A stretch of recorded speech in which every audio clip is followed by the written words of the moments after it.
أشهد أن لا إله إلا الله وحده لا شريك له وأشهد أن محمدا عبده ورسوله اللهم صل وسلم وبارك على محمد وعلى آله وصحبه ومن تبعهم بإحسان إلى يوم الدين أوصيكم ونفسي بتقوى الله فقد فاز المتقون ولا تموتن إلا وأنتم مسلمون فقال الله تعالى في كتابه الكريم أعوذ بالله من الشيطان الرجيم يا أيها الذين آمنوا اتقوا الله ولتنظر نفس ما قدمت لغد واتقوا الله إن الله خبير بما تعملون يا أيها الذين آمنوا اتقوا الله وقولوا قولا سديدا يصلح لكم أعمالكم ويغفر لكم ذنوبكم ومن يطع الله ورسوله فقد فاز فوزا عظيما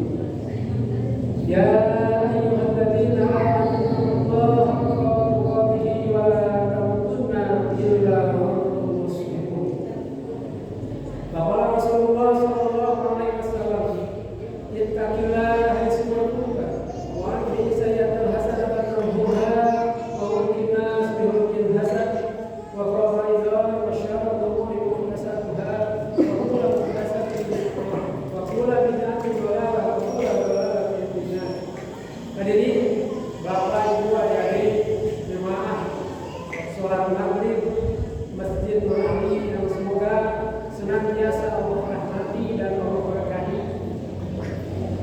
Alhamdulillah malam hari ini dengan nikmat iman wal Islam yang Allah limpahkan kepada kita, yang Allah curahkan kepada kita, malam hari ini seperti malam Sabtu yang sudah kita lalui dalam kehidupan kita, seperti Jumat malam yang sudah kita lalui dalam kehidupan kita di masjid yang kita cintai ini, senantiasa melaksanakan intiror sholat waktu sholat, menunggu waktu sholat isya, setelah selesai sholat maghrib diisi dengan majelis ilmu, diisi dengan kajian. Mudah-mudahan segala keutamaan dari majelis ilmu kita dapatkan semua. Pun demikian, mudah-mudahan hadirnya kita di majelis ilmu ini mengaktifkan, menghidupkan kegiatan-kegiatan masjid di hadapan Allah, itu menjadi wasilah untuk dijauhkannya adab daerah kita oleh Allah Subhanahu wa taala. Amin. Amin ya rabbal alamin. Ikhwatul iman rahimani rahimakumullah. Seperti yang sudah disampaikan, karena hari ini baru saja kita selesai merayakan kemerdekaan Republik Indonesia yang ke-78. Maka tema kajian malam hari ini adalah merdekanya seorang mukmin. Mengambil semangat, mengambil euforia hari ini, ya, kemerdekaan Republik Indonesia. Meskipun hari ini kita saksikan bersama, baik lokal di Bogor, ya, maupun di seluruh pelosok Nusantara melalui media sosial, melalui media mainstream, TV dan sebagainya. Mestinya peringatan 78 tahun kemerdekaan Republik Indonesia itu bentuknya rasa syukur. Ujung dari rasa syukur itu adalah mendekat kepada Allah, melahirkan ketaatan. Tapi kita saksikan hari ini, ketika mensyukuri kemerdekaan yang 78 tahun itu, yang sudah 78 tahun itu, kita seakan-akan mengalami kelumpuhan paradigma. Apa kelumpuhan paradigma itu? Jadi kalau Kang Budi disuruh gambar pemandangan, refleks Kang Budi akan bikin gunung dua, di tengah ada matahari, ada jalan. Itu pemandangan. Itulah kelumpuhan paradigma. Jadi yang dimaksud dengan pemandangan gunung dua, di tengah matahari itu jalan. Tengahnya. Begitu terus, dari TK sampai ini. Nah, sama kita juga. Rasa syukur kemerdekaan Republik Indonesia itu kita sikapi dengan lomba panjat pinang, balap karung, dan panjat pinang. Ada berita hari ini ya, di Deli Serdang, Sumatera Utara, ada yang meninggal, jatuh. Balap karung juga ada yang meninggal di daerah Jawa. Innalillahi wa inna ilaihi raji'un. Entah siapa yang salah.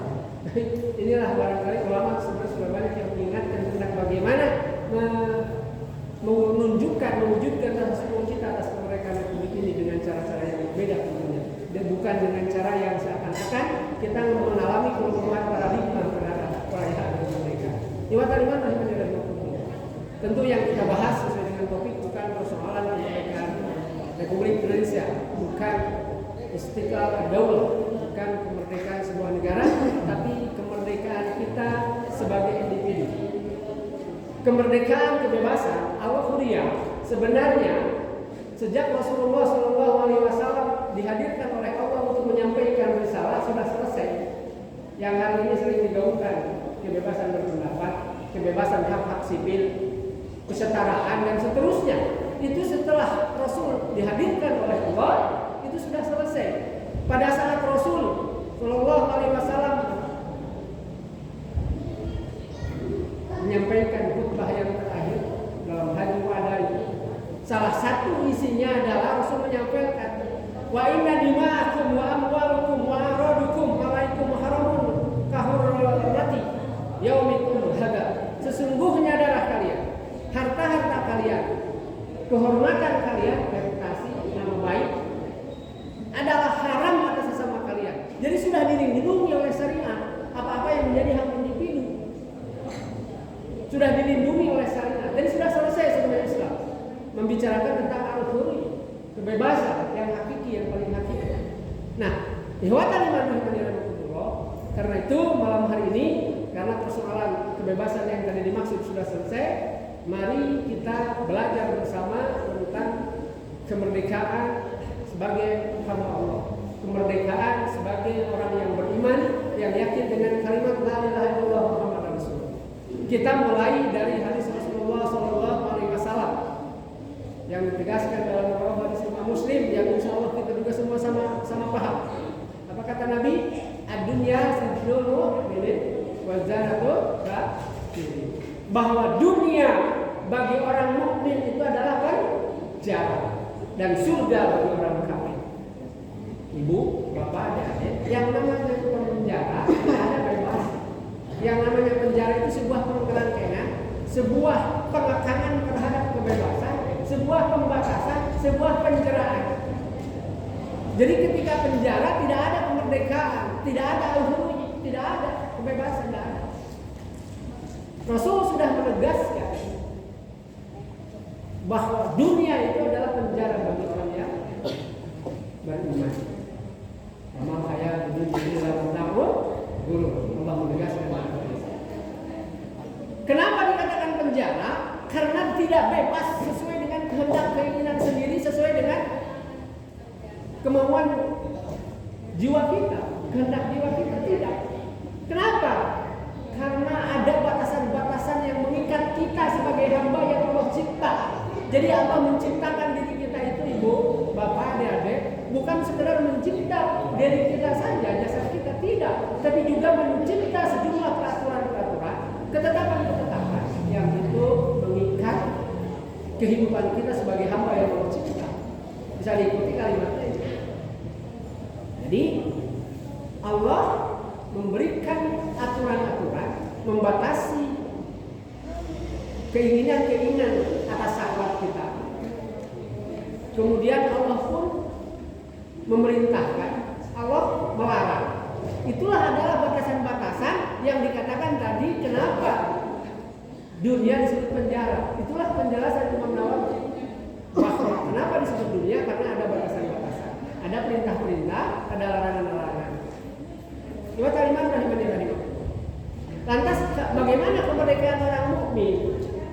Imam Nawawi rahimahullah itu menjelaskan bahwa kemerdekaan orang mukmin itu tidak akan didapat di dunia, tapi didapatkan nanti setelah meninggal dunia. Jadi di dunia itu tidak ada kemerdekaan, tidak ada kebebasan, tapi nanti setelah meninggal dunia, disitulah kita sudah selesai, sudah pensiun, sudah istirahat. Jadi kalau hari ini di dunia ingin bebas, ingin merdeka, ingin istirahat, bukan tempatnya. Dunia itu sungguh tempat beramal, dan akhirat tempat bisa memetik panen, menuai panen. Dua kalimat rahimahullah.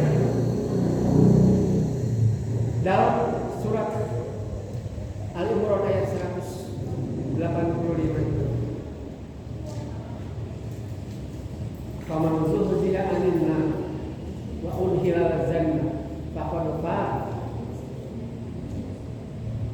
yang dimaksud dengan merdeka bagi kita orang yang beriman kepada Allah. Tadi hari Jumat dijelaskan bahwa kita itu makhluk yang dicipta oleh Allah, bukan hanya sekedar hidup di dunia, tapi di alam roh, alam rahim, alam dunia, alam barzakh, alam akhirat. Itu adalah perjalanan kehidupan kita. Nah, yang dimaksud dengan merdeka adalah orang yang dijauhkan dari neraka, dimasukkan ke dalam jannahnya Allah Subhanahu wa taala. Itu yang merdeka. Karena di sana bebas mau ngapain juga boleh. Termasuk misalnya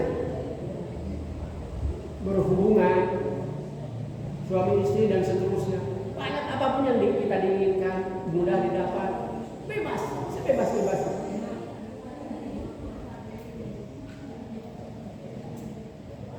Bahkan di dalam surat Al-Maidah, di dalam surat Al-Fat disebutkan fauzan adina, capaian keberhasilan yang paling tinggi, tidak ada capaian tertinggi lagi setelah itu. Adalah apa? Sama kalimatnya.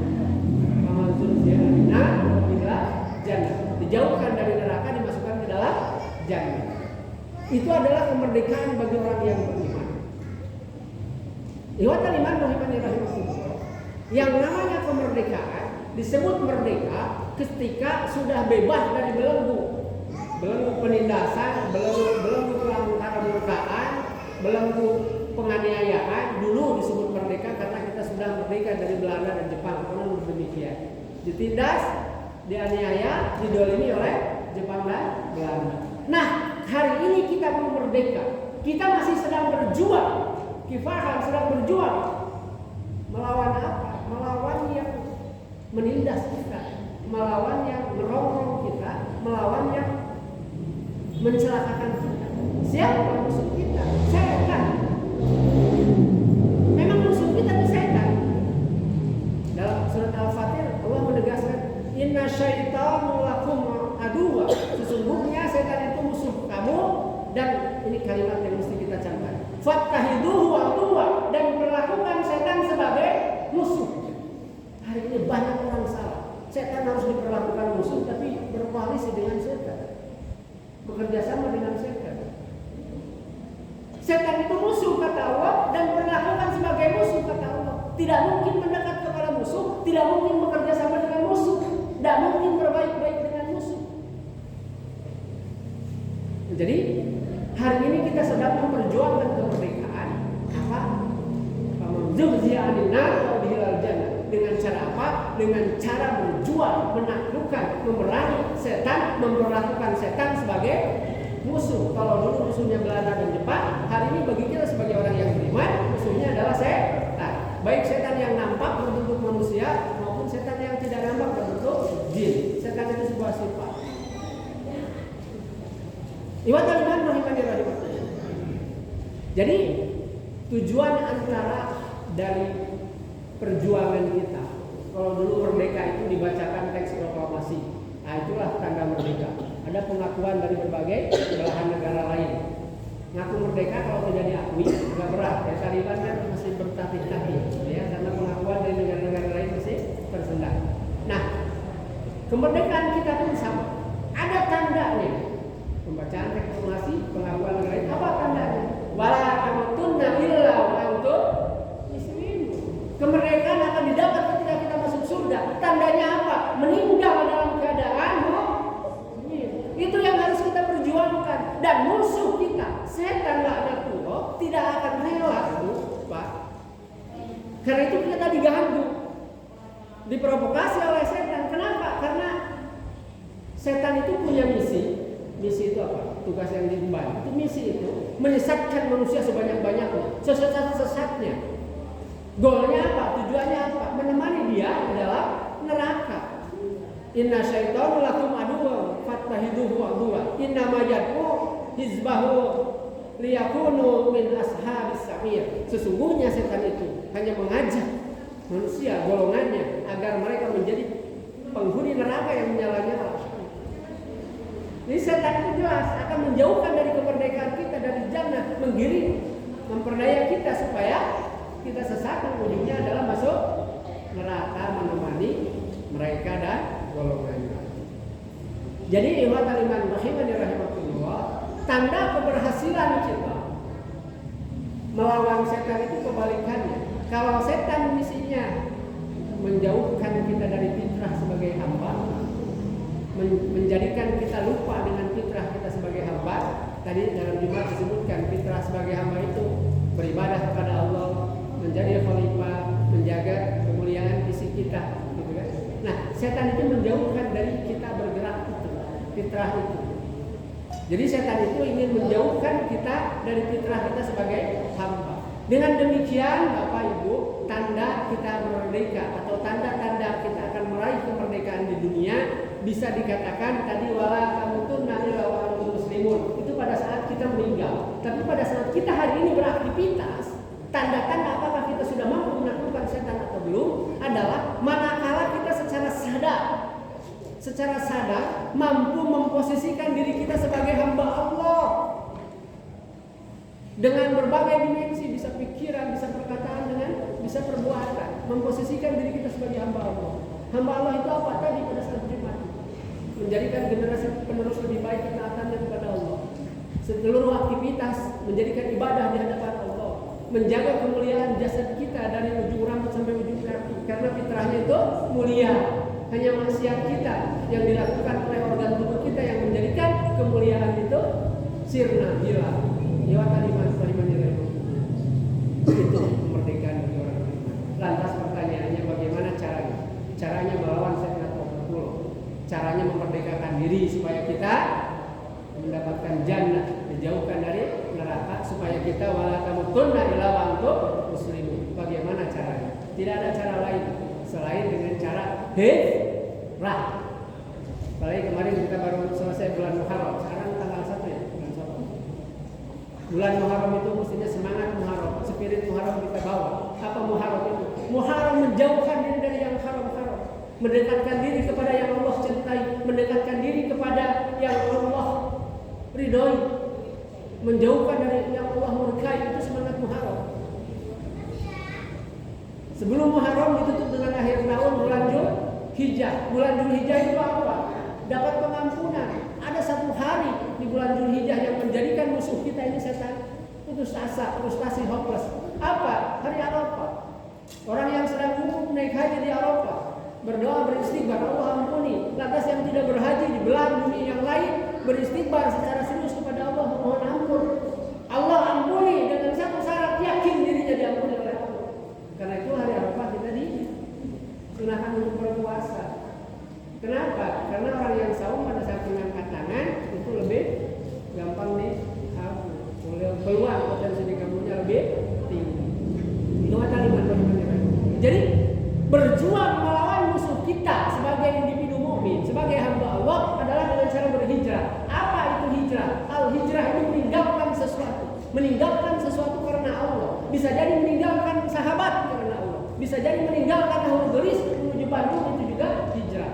Tapi belum tentu orang pindah dari haul gelis ke Bandung itu hijrah. Al-muhajirun iya, bergeser, berpindah tempat iya. Karena apa? Hijrah itu sekali lagi sebuah sikap meninggalkan sesuatu karena Allah. Sikap menuju sesuatu yang mendekatkan diri kita kepada Allah. Sikap menuju pada sesuatu yang lebih baik di hadapan Allah. Sikap meninggalkan sesuatu yang merusak din kita, merusak agama kita apapun. Saya pernah diceritain oleh saudara kita.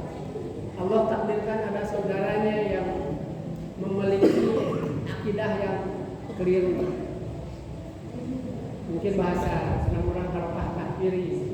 Kemudian berkata, "Bapak, saya mah bersaudara karena Allah, lepas saudara juga karena Allah." Itu yang hijrah. Pecah dengan saudara karena Allah, hijrah. Menyambung silaturahim karena Allah, itu hijrah. Memutus pertemanan karena Allah, karena kalau dilanjutkan menjadi durhaka kepada Allah, itu bagian dari hijrah. Meninggalkan pekerjaan karena Allah, itu hijrah. Meninggalkan keluarga, perceraian itu kan dibenci oleh Allah, tapi ada ruang. Kenapa? Kalau pasangan kita berpindah agama, ya wajib pisah. Jadi cara berjuang melawan musuh kita adalah dengan cara hijrah. Seluruh aktivitas kita harus bernilai hijrah. Seluruh aktivitas kita apapun itu, dari mulai pikiran, dari mulai perkataan, dari mulai niat, dari mulai perbuatan, dari mulai cara interaksi sosial dengan sahabat di pekerjaan, dengan sahabat satu hobi, harus bernilai hijrah, harus bernilai semakin mendekatkan diri kita kepada Allah. Tidak ada cara lain melawan musuh kita, memperjuangkan kemerdekaan kita, jannah itu adalah dengan cara mendekat kepada Allah, berhijrah kepada Allah. Ikhwat kaliman rahimani rahimakumullah. Orang yang nyaris hijrahnya sukses, Allah sudah kasih tanda sebenarnya. Dalam surat yang keempat tadi ayat yang ke-100. Wa ma yuhazir fi sabilillah yajid fil ardi mugharaban katsiran wasa. Barang siapa yang berhijrah di jalan Allah, niscaya Allah akan melapangkan hatinya. Kemudian dalam tafsir yang lain itu membuat dirinya nyaman. Bapak Ibu, kalau hari ini kita masih merasakan hidup ruwet, apapun, banyak masalah keluarga, masalah anak, masalah pasangan, masalah pekerjaan, masalah perniagaan, masalah hubungan sosial kemasyarakatan, masih merasakan ruwet, perjuangan kita masih belum tanda-tanda menggembirakan. Kenapa? Karena kata Allah, wasa'a, orang yang benar hijrahnya, jujur hijrahnya demi Allah, mendekat kepada Allah, akan mendapatkan wasa'a, ketenangan. Mungkin kalau menurut pandangan kita ini orang susah, tapi dirinya tidak merasakan susah, malah damai hidupnya. Orang kalau menurut kasat mata kayak korup, segala ada, segala punya, tapi hatinya mungkin tidak ada ketenangan, rasa cukup. Nah itulah hijrah. Dan ikhwan kaliman, fitrah hijrah itu berat. Makanya para mufassirun, kenapa al-hazir? Kenapa? Wa ma yuhazir, itu mad asli, mad babi, ada alifnya dari ha. Itu penegasan bahwa hijrah itu tidak mudah. Hijrah itu tidak mudah, serius. Sekarang kira-kira hampir semua rumah mendengar suara adzan, betul? Karena toanya tinggi-tinggi, nggak mendengar dari Masjid Nur Ali, dari Al-Islam, dari Al-Furqan, mendengar, betul? Tapi apakah yang mendengar adzan, terutama bapak-bapak yang sudah balik, laki-laki yang sudah balik, pada berangkat ke masjid berjamaah tidak? Semuanya tidak. Kenapa? Hijrah itu berat. Sholat duha 4 rakaat, kita banyak waktu, Pak. Alhamdulillah kalau yang sudah ada istiqomah. Tapi apakah setiap saat kita istiqomah sholat duha meskipun ringan? Sesibuk apapun pasti bisa, Pak. Tapi apakah kita istiqomah? Sulit. Apa itu sulit? Sulit dan susah. Karena apa? Hijrah itu berat. Bangun jam 2 malam, sholat 11 rakaat, tahu keutamaannya, paham. Tapi apakah kita melaksanakan istiqomah? Enggak. Kenapa? Karena memang hijrah berat. Wa kaliman rahimani rahimakumullah. Tapi kalaupun hijrah berat, sesungguhnya konsep hijrah yang dijelaskan oleh Rasulullah SAW, uswatun hasanah kita, begitu simpel, Cuma kadang kita aneh-aneh. Apa kata Rasulullah SAW? Mana hentakum anhu fastanibu. Apa yang aku larang tinggalkan. Wa ma amartukum bihi fa'tu minhu mastata'tum. Dan apa-apa yang aku perintahkan kerjakan sesuai dengan kesanggupan. Masya Allah, ini Rasul paham benar karakter umat. Kalau sholat malam 11 rakaat berat, cukuplah 3 rakaat. Kalau jam 2 malam nggak mampu, sebelum tidur sholatlah 3 rakaat. Masya Allah. Iya kan?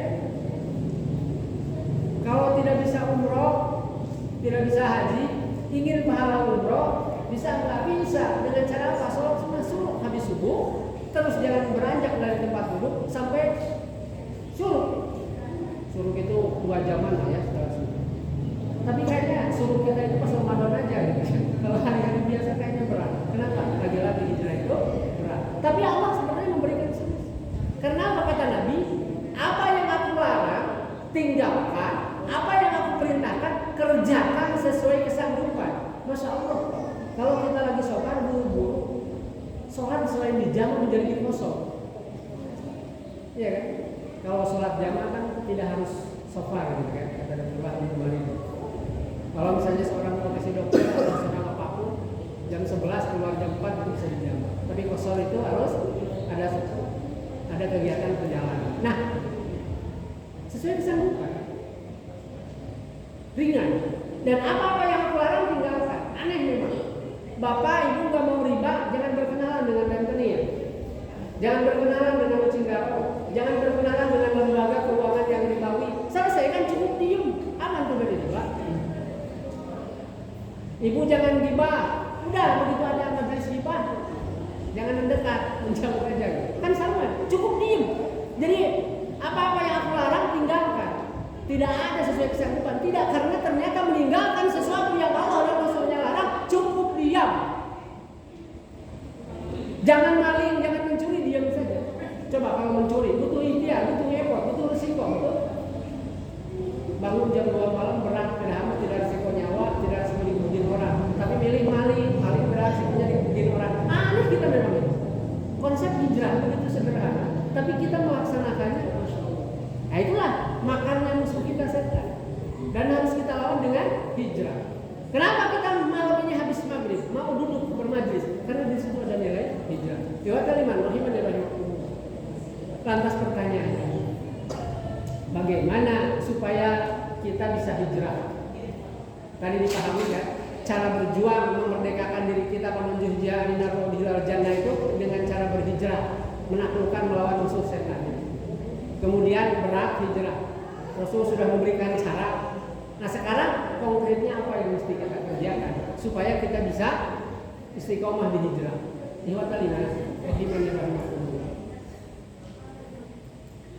Sebelum pada itu, ini tantangannya harus dipahami dulu. Apa sih yang menjadikan hijrah itu berat? Yang pertama gini, bahwa kita, siapapun di antara kita akan bergerak mengikuti kecintaan jiwa kita kepada sesuatu. Bisa dipahami kalimatnya? Bahwa kita akan bergerak mengikuti kecintaan jiwa kita kepada sesuatu. Kenapa setiap hari Minggu Bapak Pelan suka goes? Karena dia suka dengan goes. Kalau nggak suka nggak akan. Betul? Kenapa Kang Dudi berangkat pagi pulang malam nyari nafkah? Karena cinta dan sayang kepada anak dan istrinya. Kalau nggak cinta nggak akan. Kenapa seorang ayah menyekolahkan anaknya sampai perguruan tinggi, ke pondok dan seterusnya? Karena sayang dengan cinta dengan anaknya.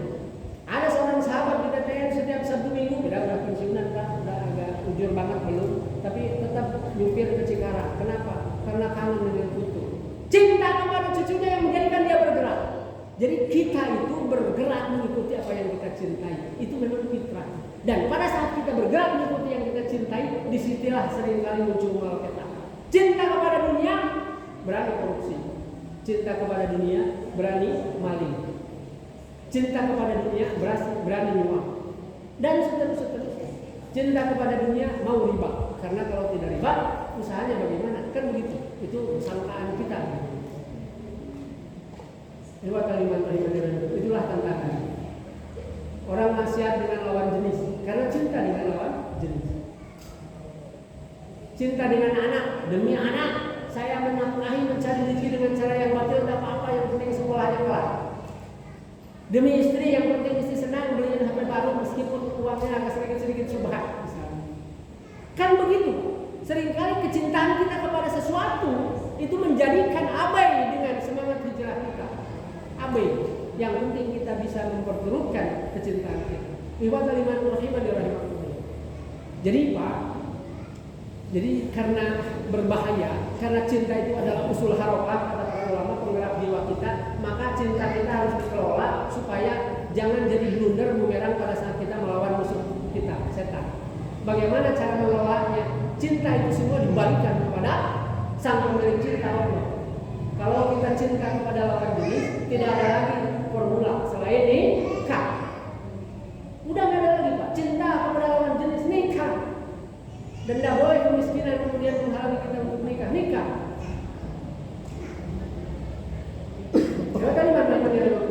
Kemudian kalau kecintaan kita kepada anak, kecintaan kita kepada mal, harta kita, Masya Allah, ini Allah memberikan formula dalam surat Al-Kahfi ayat yang ke-46. Al-malu wal banuna zinatul hayati dunya wal baqiyatus sholihati khairun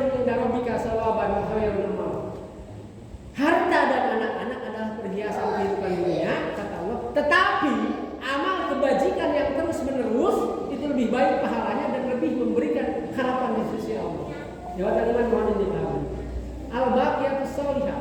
Al-mal wal banun. Jadi ketika perhiasan dunia ini kan sesuatu yang kita ingini, sesuatu yang kita cintai, itu yang seringkali memperdaya kita dalam hijrah kita.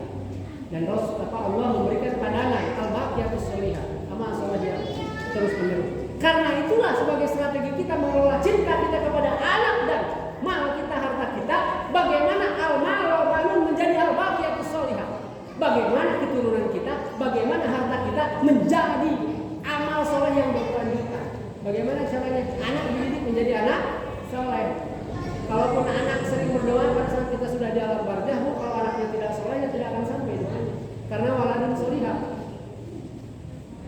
Kalau nggak soleh, rajin doa. Memang sulit ya kalau nggak soleh. Kemudian nggak soleh banyak banget.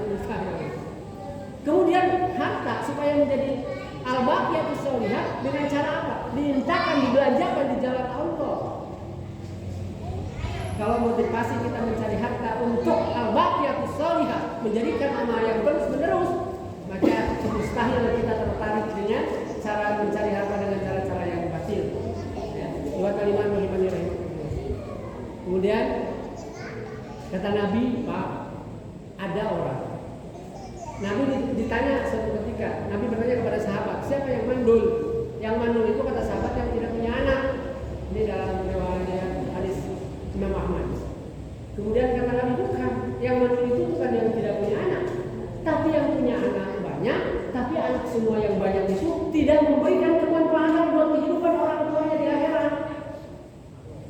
Mungkin dia anaknya pada bayi meninggal tiga-tiganya, nggak punya anak, tapi sesungguhnya dia punya anak. Kita di al-baqiyatus sholihah menjadi amal terus menerus di akhirat. Jadi yang disebut mandul kata Nabi itu apa, Bu? Orang yang punya anak banyak, tapi semua anaknya itu tidak ada yang memberikan kemanfaatan buat kehidupan di akhiratnya. Ini yang dicamkan buat kita. Jangan merasa banyak anak, tapi di hadapan Nabi sesungguhnya kita adalah mandul. Dua kalimat rahimani rahimahullah. 8 menit lagi. Jadi sekarang yang terakhir adalah bagaimana caranya supaya hijrah kita tetap terjaga, supaya hijrah kita tetap on track, sehingga kita wala tamutunna illa wa antum muslimun. Pada saat sudah sampai di titik ajal, kita bisa meninggal dalam keadaan beriman. Bagaimana caranya?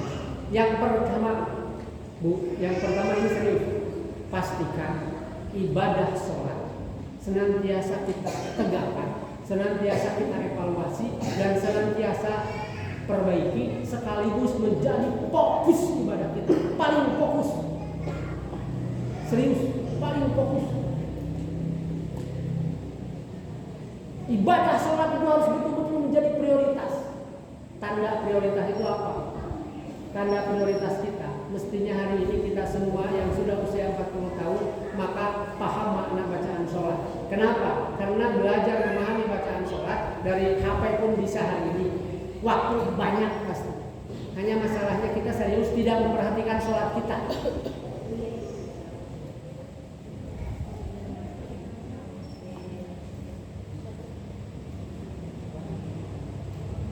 Kenapa, Pak? Kan setan itu mendorong kita kepada maksiat, menjauh dari Allah. Sholat itu kita juga paham, bila sholat tanha 'anil fahsya'i wal munkar. Sholat itu mencegah perbuatan fahsya dan munkar. Seluruh kemaksiatan yang ada di bumi ini bermula dari dua, fahsya dan munkar. Fahsya itu apa? Fahsya itu adalah segala kemaksiatan kita, keburukan kita yang bersumber dari syahwat. Munkar adalah segala keburukan, segala maksiat kita yang dipicu oleh hal-hal yang diingkari oleh hati kita, apapun itu. Dan Allah sudah memberikan formula sholat. Dan Bu, hati-hati kalau di rumah anggota kita siapapun satu rumah tidak sholat, maka hati-hati. Karena begini, segala kemaksiatan kita apapun, dan sadar kita sedang melakukan maksiat, maka harus siap-siap dengan sesuatu yang tidak menyenangkan menimpa kita. Serius. Wa idza rajulu wa yukramu rajulu bi dzambi yusibu, kata Nabi. Tidak ada yang menahan rezeki seseorang selain maksiat. Tadi dijelaskan dalam khutbah Jumat, yang namanya rezeki itu bukan uang saja, bukan rumah yang bagus, bukan kendaraan tunggal.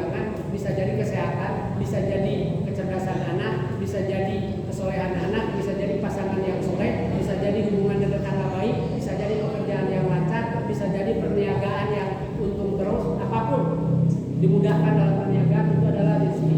Nah, yang menghalangi rezeki itu adalah kemaksiatan kita. Dan kemaksiatan terbesar itu adalah meninggalkan sholat. Riba dosa besar, iya. Minum khamar dosa besar pasti. Berzina dosa besar, betul. Tapi meninggalkan sholat jauh lebih besar dari itu semua. Ibu, bagaimana kalau anak melakukan dosa? Misalnya ketahuan lihat nonton HP pornografi, pasti dimarahin kan? Sepakat. Tapi kalau anak kita udah 10 tahun tidak sholat, dimarahin tidak? Dipukulin tidak? Hari ini banyak orang tua yang merasa anaknya baik-baik saja, soleh, padahal sudah 10 tahun bahkan lebih, tapi tidak sholat, merasa anak baik.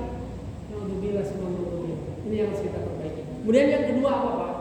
Melawan musuh kita supaya kita menjadikan kita merdeka. Aman zuzia minar wabilal jannah. Yang kedua adalah ad-du'a silahul mu'minin, kata Allah.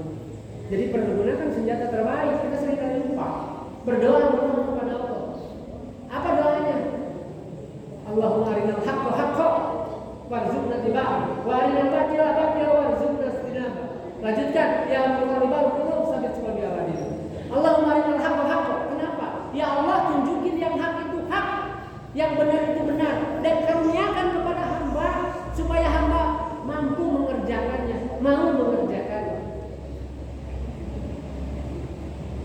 Wa arinal batila batila warzuqna istinaba. Dan tunjukkan kepada hamba yang keliru, yang salah itu keliru, dan rezekikan, karuniakan kepada hamba supaya hamba mampu menjauhinya. Ini Pak, serius Pak.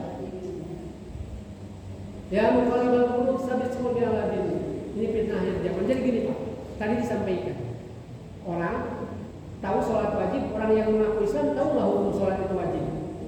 Tahu kan? Kayaknya nggak mungkin nggak tahu ya bahwa sholat itu wajib. Tapi masih ada nggak yang meninggalkan? Artinya apa? Artinya hudan, petunjuk dari Allah bahwa sholat itu wajib sudah sampai. Petunjuk itu sudah sampai. Ditunjukinya sudah.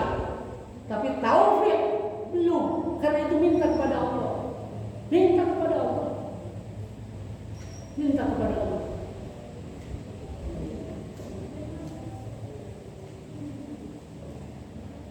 Karena waktu jadi kebut saja. Kemudian yang ketiga, Pak, Bu, sibukkan dengan istighfar. Istighfar.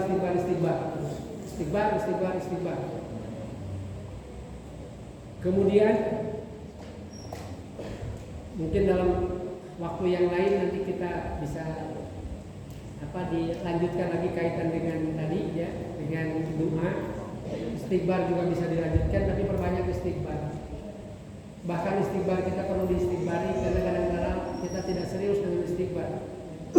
Kemudian yang terakhir, sabar. Bu, Pak, perangkat kita untuk serius memerdekakan diri kita, amal zuhziya aninar wa hilal jannah, dengan tujuan antara wala tamutunna illa wa antum muslimun, masuk jannah, tandanya adalah meninggal dalam keadaan beriman. Maka tadi yang pertama, tolong cek sholat kita, jaga sholat kita, pastikan semua ahli kita, keturunan kita, keluarga kita yang tinggal bersama kita, pastikan sholat. Kemudian yang kedua, doa minta taufik kepada Allah, karena hudan itu banyak yang sampai, petunjuk itu sudah banyak yang sampai, tapi tidak bisa mengerjakan karena apa? Karena taufiknya tidak sampai. Kemudian yang ketiga, perbanyak istighfar. Tidak ada waktu hari kita tidak beristighfar. Ini serius, istighfar. Dan yang terakhir adalah sabar. Wasta'in bis-sabri was-shalah. Innallaha ma'as-sabirin. Sabar itu ringan diucapkan tapi berat dilaksanakan. Trik supaya kita bisa sabar dengan sesuatu yang tidak jiwa sukai. Ali bin Abi Thalib menegaskan bahwa kita hidup tidak akan keluar dari apa yang sudah Allah tetapkan. Apapun itu. Saya ngomong di sini, kanan saya bergerak sini, ini sudah ada catatannya.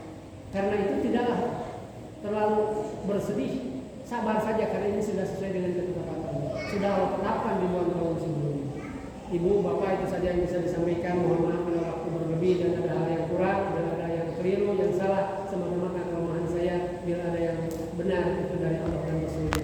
Kemudian ada pengumuman tadi ada titipan. Insya Allah besok hari Minggu, hari Ahad, Minggu ya. Hari Ahad jam 9 ya, ada pengajian. Tahu apa? Teman-teman yang Muhajirun ya. Ustadznya siapa saya juga belum tahu. Tapi tadi ada titipan barang siapa yang ada longgar waktu maka silakan untuk hadir di masjid. Demikian.